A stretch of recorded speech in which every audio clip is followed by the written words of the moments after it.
Welcome back to the What Are You Made Of podcast with your boy, Mike C-Roc. Today's guest, Ralph Peterson. Guys, listen, guests come out of the woodwork sometimes, and I'm glad that they do because I search for some and some come find me. And Ralph Peterson is the owner and operator of a management development company that helps mission-driven organizations dramatically increase profitability, improve efficiency, and grow their companies by building 5-star leadership teams. He is also a #1 best-selling author, professional keynote speaker, a highly sought-after management development coach, and master examiner in the American Healthcare Association. He has more than 20 years in the trenches of senior management, organizational development, and human resources in the long-term care industry. He has consulted a wide variety of industries, large and small, bringing a practical approach and sound advice and a great sense of humor to the table, which I've already found out that he has. Personally, he lives in New York City, is a retired U.S. Marine and avid marathoner. First of all, Ralph, before I welcome you here, thank you so much for your service to our country. And thank you for being on the What Are You Made Of podcast. No, thank you. That's very nice of you to say. After that intro, I think I can go. I'll see you later. I don't know who wrote that, but you should give him an award or something. I mean, we're going to have some fun here. I mean, that was really like all business and serious, and now we're going to have some fun and we're going to entertain you guys. So, Ralph, we always start the show by talking about the philosophy that we have here of handling our future roadblocks and setbacks and things, or anything that we go through. And we use the What Are You Made Of method, which is converting it all into rocket fuel for our future and understanding everything we go through is a training session for our future. So Ralph, I want to ask you, what are you made of, man? Hate and discontent. No. I think one of the biggest things that drives me is both the desire to win, desire to be a hero. I really want to be a hero. I've wanted to be a hero my whole life. And what that means is somebody who always stands up for what is right, always is proactive and productive and does. And that's, I grew up where heroes were, it's weird nowadays to see like police being disrespected, like police being hated. I grew up where police were revered. When police showed up, you stopped crying. When police showed up, the firemen showed up. I mean, you were awestruck and you were safe and you were secure. They were heroes, And so that's all I've ever wanted to be, as a hero. As a matter of fact, I work in management training. So I spend 90% of my time working with managers who are within the first few years of management, going from a super worker to supervisor. And I'll tell you, anybody I've ever worked with, they all have the same quality. Every one of us wants to be a hero. Otherwise, why would you ever step up and say, yeah, I can be in charge. Yeah, rely on me. It's the greatest rocket fuel ever. But on the other side, every hero also needs a villain. So you need to have that bad, I love the analogy that Batman has a Joker for the reason, right? If there's no Joker, there's no Batman. Right. So there are people, I'm sure, in your life, I know a little bit about your story as well. There are people in my past, like there are in your past, where you gotta love people who have hated on you and who have doubted you and who have knocked you down and who have done everything they can to set you back and make it so that you are unsuccessful, and then using that as rocket fuel to go, watch this. Right. Okay, right. I can do that. And here's the other thing, though. Sometimes you think maybe I should be thankful for those things happening. 1,000,000%. Right. 1,000,000%. So some people get animosity towards things that happen to them, or they're given up on, or they're hated on, or whatever the case is. But like Grant Cardone says, Grant's a mentor of mine, and he says he loves the haters, and you want haters, and encourage them, because those people drive you if you convert them the right way, right?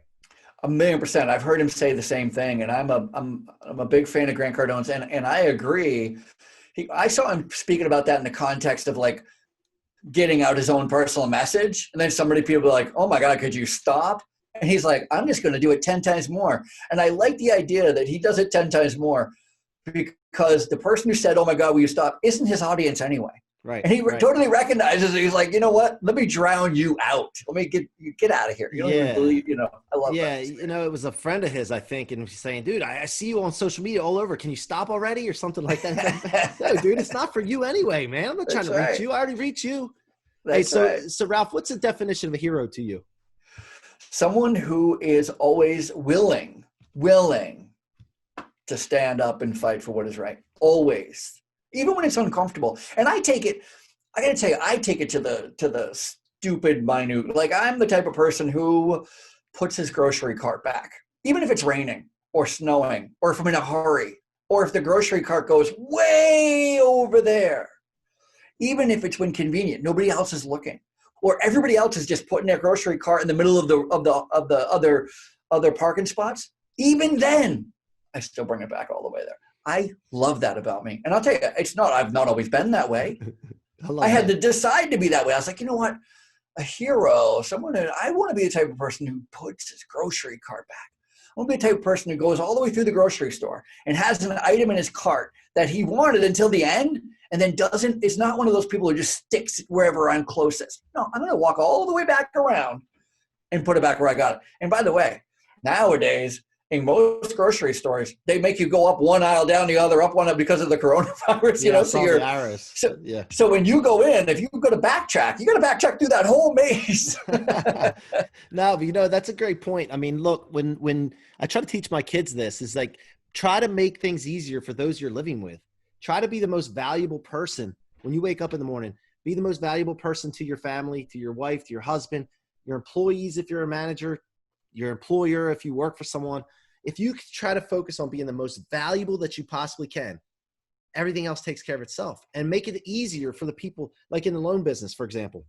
When a loan officer brings a loan in the door and he doesn't ask for the right things or ask the right questions or gather all the right documents and then look at everything, and he just takes the file and slams it on the processor's desk, so to speak. And everything's paperless nowadays, so you don't really slam anything on the desks. But when that happens and then they want to know why their loan's not moving as fast through the process, it drives me batty. So we always talk about in our Nations Lending, in our company, try to make things easier for the person down the line to help them out and make it easier. Then your loan goes better.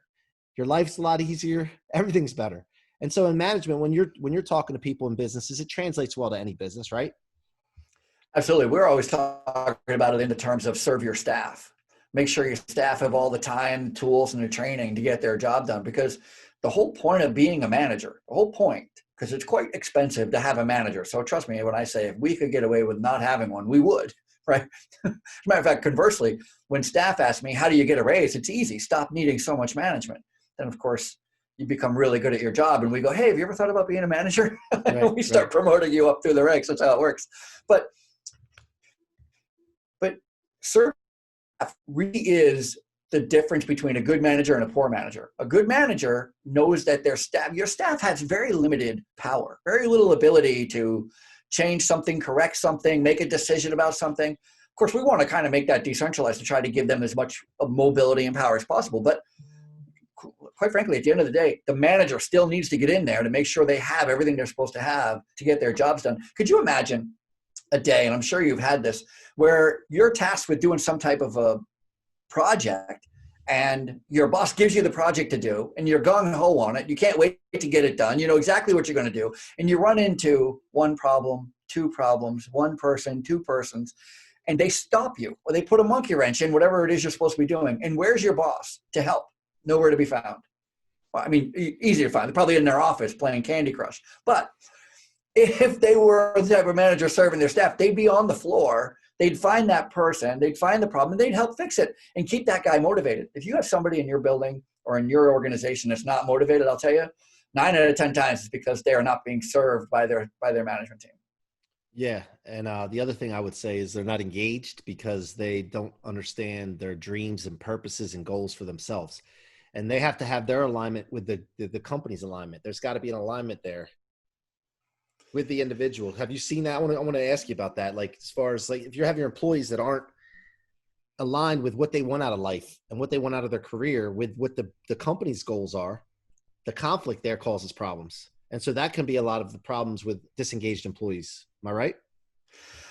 You're talking right to the heart of organizational development, which is a huge field that tries to undertake both the culture of the individual in the organization and the culture of the organization, and see how you can mesh those together so they work congruently to the same end. And that is where, at the end of the day, they're both productive, they're both happy, they're both getting paid, and they're both wanting to come back tomorrow. Right, right. And that's where we've had a lot of success in our group at Nations Lending. We go and sit down with our employees and find out what they want. And if it's not to be here, that's okay. We'll help them go somewhere else. We provide an exit door, not to be mean or like have a personal problem against them or anything like that. It's business, but we want them to succeed whether they're here or somewhere else. It's like this fern plant right here that I just put recently, just to add some more color here. If you that need two ferns. I need one over here now too. If it grows and too big and that pot's no longer useful to it, it's going to bust out of the pot or die. And we look at our people the same way, just like ferns. We don't want them to bust out of the pot or cause problems. And so, we encourage them to leave if that's something that they want to do. But if they're going to stay, we need to make sure they're aligned with our goals. And we've done a great job with that. My leadership team has been fantastic. And the people that we have working with us, we've seen the results where we have 8 record-setting months in 15 months since we started implementing these things. It's just amazing.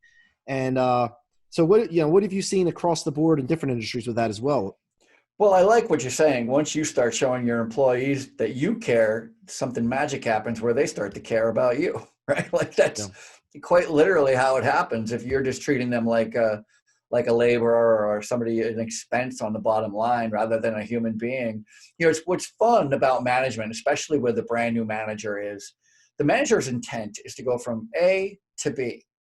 And then what happens is you never are able to get somebody to go from A to B. Instead, it's you start at A and then there's some kind of an issue or there's break times and then there's production times. And then if you look at your A to B, it actually looks like this. And if you step back, you realize, oh, that's a heartbeat because you're dealing with human beings, not things, right? So that's both the struggle and the beauty of working with people is that there is no straight linear line to get something done. A lot of times there's a lot of meandering going on because there's a heartbeat. Lost you there. Wait till Ralph comes back. I lost you there. You there? I was giving you gold. I know. I think I only lost you for 10 seconds, but it was about the heartbeat and they're not things, they're humans. But let me ask you a question, Ralph. What's military background, Marines and all that? When were you in? And give us a couple stories that have helped you with your business now from the Marine days. From the Marine Corps, I'll tell you. Well, everything about the Marine Corps helped me. The Marine Corps is the greatest institution of building self-sustaining, upright citizens I've ever seen. The Marine Corps is the best thing that's ever happened to me in my entire life. And they're hiring, by the way. There's a big push. We don't have, I know this is not what you asked for, but let me just say this.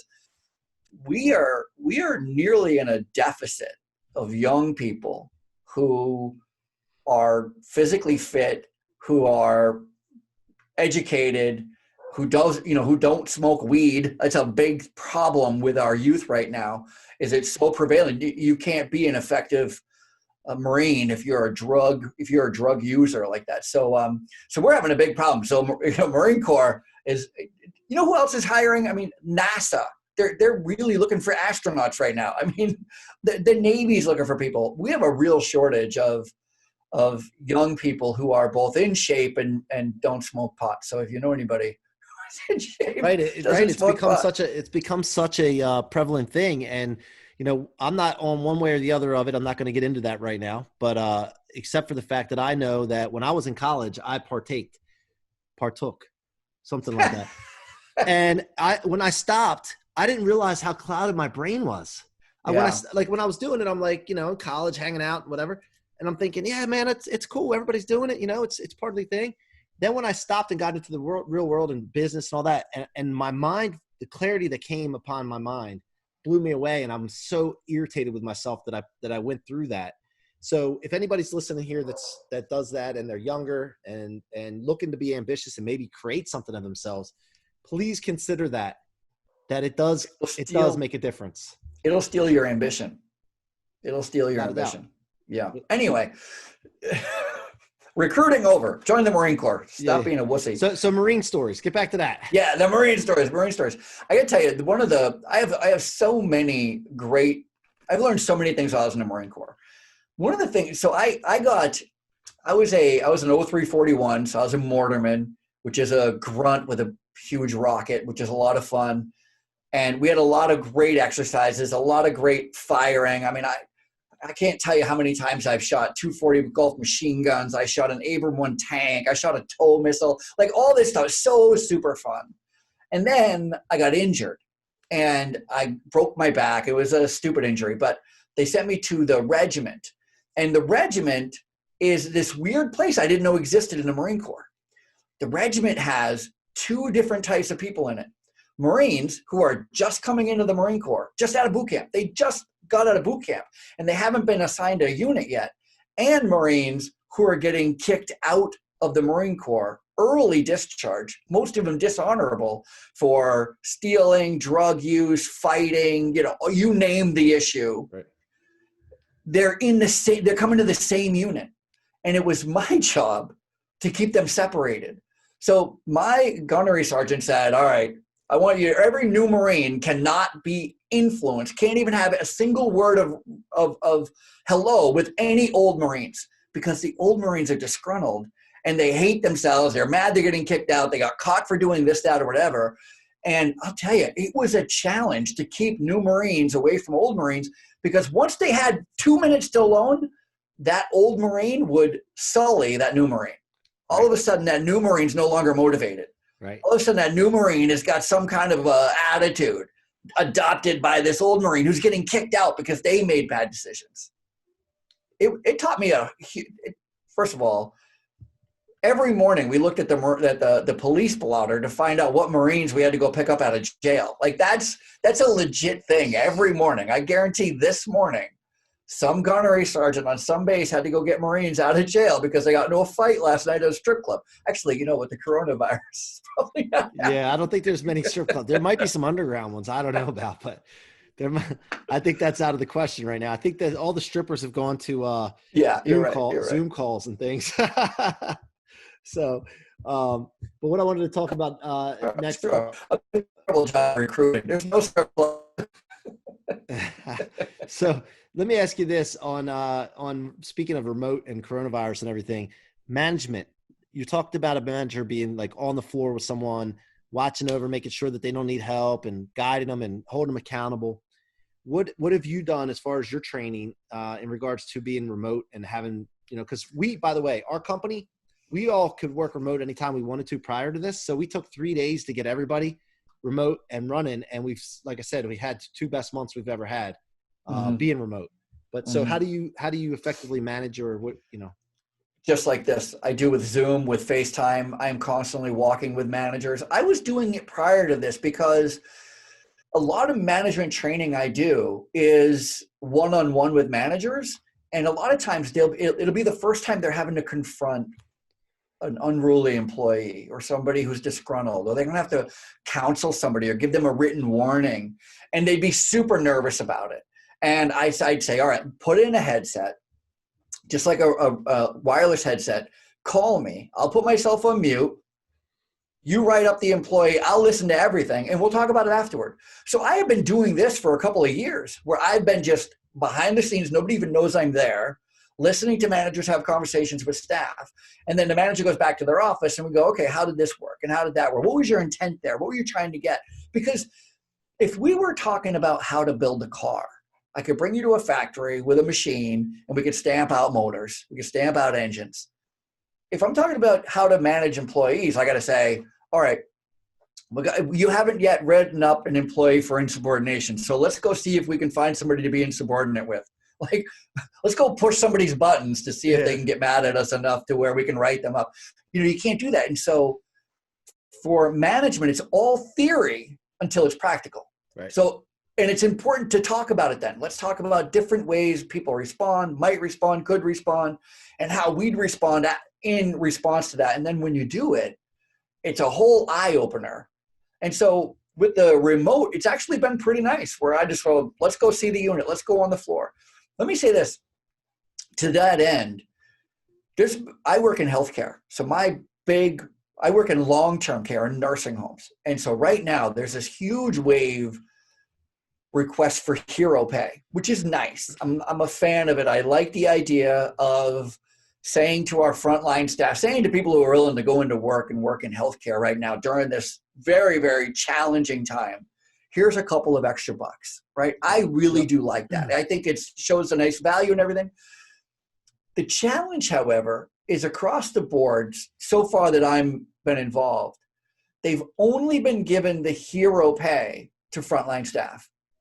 Nurses, certified nursing assistants, housekeepers, people, dietary workers, people who are having interactions with staff or with patients.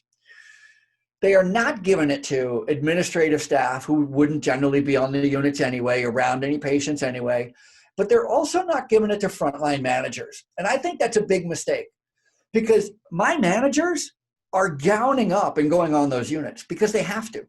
Managers cannot manage remotely in a nursing home or in a hospital. You have to be on your feet in the hospital, in the nursing home, gowned up with a mask on, with gloves on. You are just as exposed as anybody else that's in that unit. I'll give you that perhaps a nurse has more exposure because they're physically touching the patients or touching the residents, but managers are putting their lives on the line just as much, if not more, than staff are in a lot of cases. I have a lot of managers whose staff are like, I'm not going on that unit. And so the only one who does go on that unit is the manager. The manager, because we're all heroes, they go, don't worry, I'll do it for you. Right. I'll put on the cake. So in nursing homes, is that happening a lot where people are refusing to go to work right now because of COVID? Oh my gosh, yes. Yes. It's become part of our screening process. It used to be, the whole idea behind hiring is when you first start hiring or interviewing somebody, you want to try to disqualify them. So you just go, is there any reason, any background issues? You're just trying to disqualify because there's no reason to go ahead with the conversation if they can't work there. Background issues. Do you have any car issues? How are you going to get to work? Are there any availability issues? Like what days can you work and not work or anything? And then we have to go, we work in healthcare.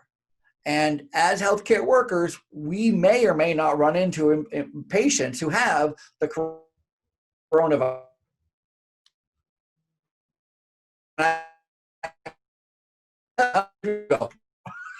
End the conversation.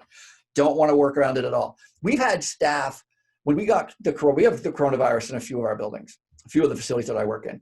And we've had staff right when they had found out that the coronavirus was in the facility quit right on the spot. Nurses quit, housekeepers quit, dietary aides quit, just not going to work around it. But here's the crappy thing about it.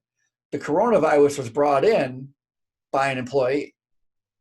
See, you're more likely to get the coronavirus at the grocery store while getting gas, hanging out with your neighbor friend than you are at a hospital. Hospital, nursing homes, we're super careful. Everybody's wearing masks. Everybody's gowned up. Everybody's got gloves on. You're bringing the coronavirus and you're not catching it there. Now, is it really as bad as we see on the news from your experience in the nursing homes where people are dying from COVID, or is it more that they're people that were dying anyway and they're labeling them COVID like we've heard? Yeah, I think it's probably a little bit of both. I have not seen the mass deaths or not in any of our homes. And I'm involved with maybe 15 nursing homes pretty closely. Yeah. I mean, like if you look at the average death rate in a nursing home, because there's got to be some kind of percentage that holds true, right? Yeah, there is. Has it spiked drastically? I haven't seen the spike. Not only have I not seen the spike, it's April right now. And if there's anything that's odd is that we're still seeing some deaths in April where we normally have in long-term care, most deaths happen between December and the end of February. Right. And it's caused by the flu. Yep.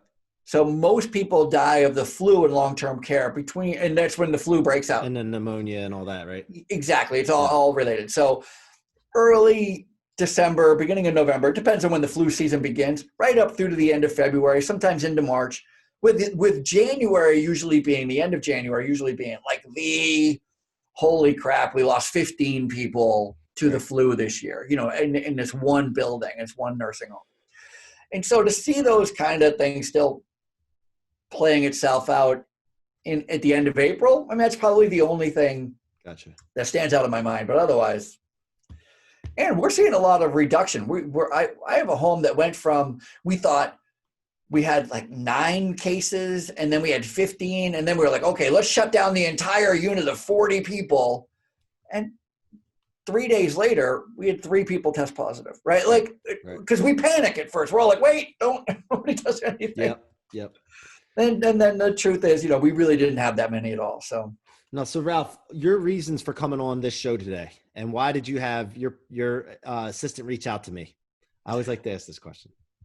My reason is actually because I wanted to talk about leadership, and more importantly than about leadership, but then just try to make another pitch for leadership. I don't know if you're aware of this, but we have I was going to say a national problem. It's a global problem where we don't have enough people who stand up and ask to be in charge, who raise their hand and say, I'll take the lead. I'll be responsible. I'll try to be better than everybody else over the next however long and try to be a good manager. The debate is no longer are managers born or are managers made. And the reason that that's no longer a good debate is because we just need simply too many managers. We need people to stand up and take leadership positions in their organizations, in their churches, in their communities, in their governments, state governments, city governments, town governments. We need people to stand up and decide to be better and to help others achieve more. That's what managers do. And that's really what I'm here to say. If you've ever been a manager and you failed, good. Get back on. Accept the job again. You'll get better. I got my first manager job when I was 16 years old, and I was fired 8 minutes later.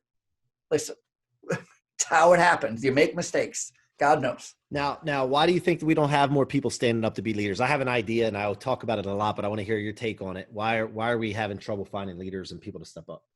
I don't think there's one universal thing, and I can only speak to my industry. So let me speak specifically about long-term care. And the answer is, in a nutshell, there's no love for leadership. It's very, like I just said in the beginning, we were talking about police officers being disrespected. That happens at every management level right now, where people just simply do not respect authority. They do not respect. And so just the idea of you're going to give me $1, have partied, people yelling at me, spitting at me. I mean, I had a housekeeper punch me in the throat with a because I wanted her to wear a housekeeping uniform. I mean, it can be a real challenging job. So I think that's one of the big reasons. And the other thing is because people are afraid. They think that they need some certain education. They think that they don't qualify. They've been shut down too much. There's a lot of organizations now who they don't like leaders to fail. And so they don't let managers, they'll micromanage managers. They won't let managers make any decisions, and therefore they won't make any mistakes. And that really makes it hard to be motivated about being in charge. There's a lot of little reasons. What are your thoughts? Yeah, there's a lot of pressure on being a leader. One is because you don't want to be reliable.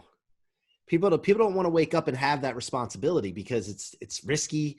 They worry about what people think. Like, let's look. I mean, Obama and President Trump, whether you like either one, both of them have 50 people like them, 50 people don't. It's not an easy thing to live. When you wake up in the morning and half the people around you hate you or dislike you or disapprove of you, that's a very difficult thing for self-esteem. So I think that has a lot to do with it. People worried about what people think. And a lot of people don't want to be held accountable. And when you're a leader, believe it or not, you don't have all of a sudden you rise to a leadership position and everybody works for you. It's the other way around. I wish. Right? I wish. You now have several bosses. Everybody's heard that before, but it's so true, and people don't want that. Yeah. Right. So that's what I've seen from it. And, I feel it myself. I think we all feel those things, but at the end of the day, I don't care what people think. It's about being a hero. And by the way, you mentioned that. I wanted to say something on that. I had a blog post or something I put out the other day about, look, whose hero can you be today? I want to be a hero because my heroes, the way they made me feel inside, the way a hero has made me feel with the hope, with the confidence, that's what I want to do for people. And so to me, when I asked you the definition of a hero to you, the definition of a hero to me is a hero is somebody that's reliable, valuable, and makes you feel like a certain way inside, not just to feel good, but gives you confidence to be able to step up and accomplish things. And so I asked on the post one day, whose hero can you be today? And then I say, whose hero can I be today? And, I'm a big proponent in heroes and being a hero and looking for heroes for yourself to model yourself after. So Ralph, how can my audience get in touch with you and engage with you further? RalphPeterson.com is the easiest thing. Just go RalphPeterson.com. You can find anything you want. Email, social media, blog post, whatever you want, whatever you're interested in. And we don't have to put the AAG after it? No, AAG is appropriate. I think that's a nice initial. Some people are like MA, PhD, I'm like AAGG, all around great guy. How you doing? Yeah, all around. To leave the all around great guy off. He is all around great guy. Just all leave that around off great of guy. RalphPeterson.com. Go support him. Guys, we always support our guests. Thank you for coming on, Ralph. I really appreciate you. And if there's anything your boy C-Roc can do for you anytime, just reach out. Because once you come on this show, you're part of the Waymo crew. I like it. All right, guys. Until next time, please go subscribe to the Waymo podcast on iTunes, Spotify, or your favorite podcast platform. And also the YouTube channel, which we were trying to live stream, by the way, today. We got to figure that out. You can watch these on the YouTube channel. They're not live. They will be at some point. And go check that out and subscribe on Mike C-Roc, Ciorrocco YouTube. Until next time, it's your boy C-Roc. Come back and see us next time.